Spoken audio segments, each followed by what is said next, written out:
今日示範一個低糖生酮嘅午餐，椰菜花焗飯配雞肉，做法方便，全程一剔過。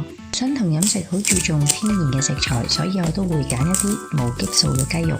為咗節省時間，我會解開啲雞肉令到熱力快啲滲透入味。蒜鹽、黑胡椒，其我都選用天然嘅山茶油。山茶油有保護心血管、養胃護腸嘅作用。